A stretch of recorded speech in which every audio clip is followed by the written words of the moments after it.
Yeah, because what's going on this weekend is the match play event out in Colorado, which obviously Which that's what. surprisingly, I got an invitation to. Really? That just should show you something Now of that's how like okay. far down they had to go. Wow. My question was going to be because obviously we've seen Calvin Heimberg has Yeah, I think now Calvin. I announced think he's he most dropped. likely out. So I'm assuming he's going to be Yeah, officially out. We think also so. that adds him to a list of Ricky Wysocki, Chris Dickerson, Paul Macbeth, Drew Gibson, Matty O, Emerson Keith, Chris Clemens, Corey Ellis, Thomas Gilbert, Casey White, now Brody Smith, who have been qualified and rejected their invitations. Which leads you to a Well, so, question did you say of Simon? Simon's in there too, right? Or Simon. no? No, Simon's going on this list. Oh, Simon is going. Unless he is since Discmania sponsors it. I would imagine, they probably want him out there. Okay. Yeah, he's there. I mean, there's still a decent field when all things are considered. Like Gannon Burr is still going to be there. Aaron Gossage, Anthony Barella, Simon Lizotte, Mason Ford, Nico, Joel Freeman, Kevin Jones. There's still going to be plenty of people to make it entertaining. So Yeah. it's still going to be a worthwhile watch as fans. But as a player who has rejected now that I know that, what's your reasoning, and have you heard other players' reasonings for why are so many people not going to this thing? Yeah, I mean, my reasoning is pretty simple. Like, Jeff Spring reached out to me a couple days ago, maybe 2 days ago.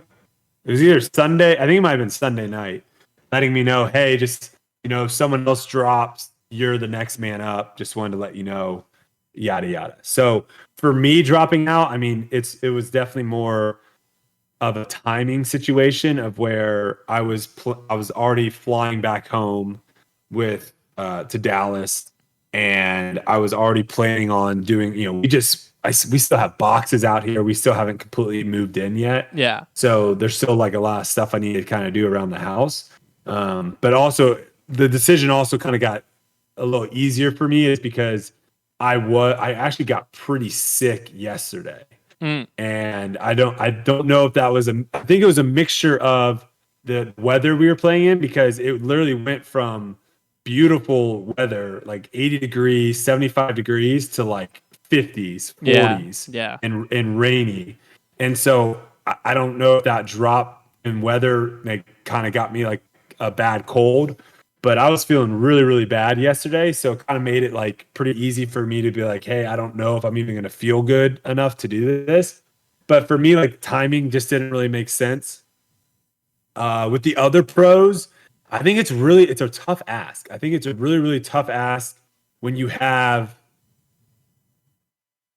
everyone in Portland right now and they have to make their way over to Preserve to then stop along the way in Colorado.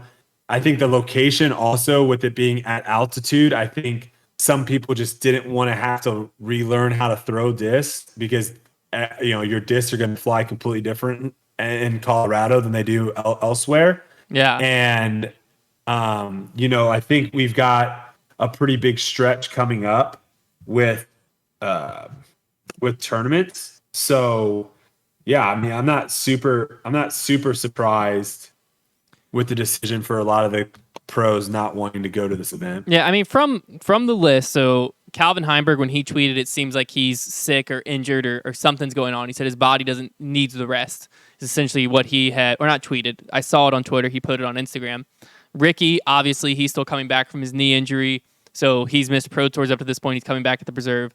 So kind of injury to a certain extent. Chris Dickerson, he's not coming back till Idlewild, so again, makes sense for him. Paul, I'm pretty sure that he's at a Paul Macbeth Foundation trip out of the country this week. So there's that.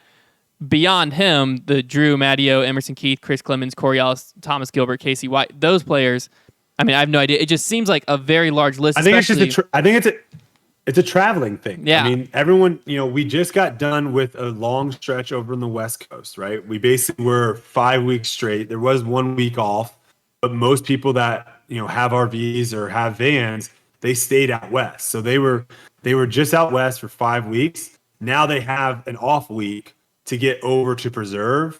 If you take away that off week, they now are driving to Colorado and doing all of that Colorado. And then literally right when Colorado ends on Sunday, they're doing a full day to get to the Preserve, where I think a lot of people are just like, listen, I want to take my time. I don't want to have to drive a crazy amount of hours in the day. Yeah. And I'm just going to get over to Minneapolis whenever I get over there and start practicing. Um,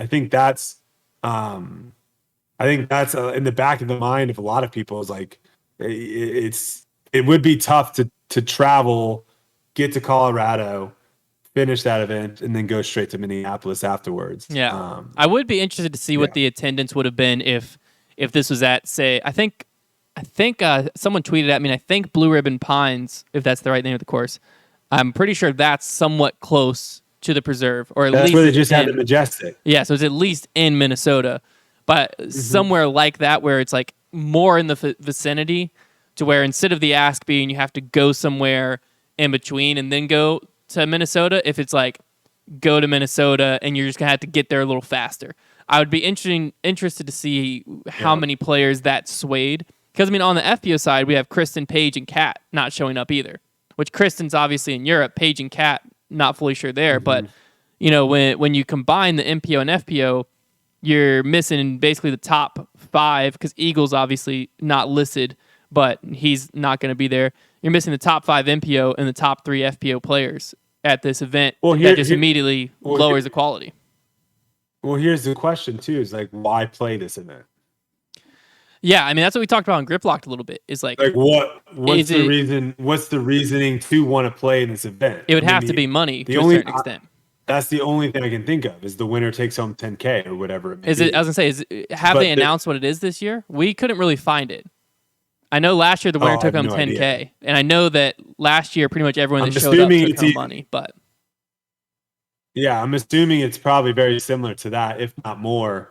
But like outside of like the money, like what is the reason to play this event? And if you look at it, all the people that are saying no, those are all people that don't need the 10K. For the most part, yeah.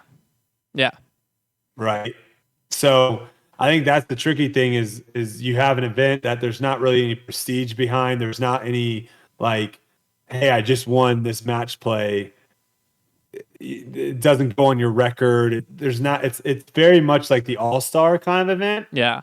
And I think that's where it's tricky is, you know, players know how important these Elite Series events are. I mean, you're also starting to see like way more people play these Silver Series events than they did last year. Like the Silver Series fields this year have been very, very impressive. And so, yeah, I mean, I think people are putting their time and effort and you know thoughts all towards trying to get more Disc Golf Pro Tour points.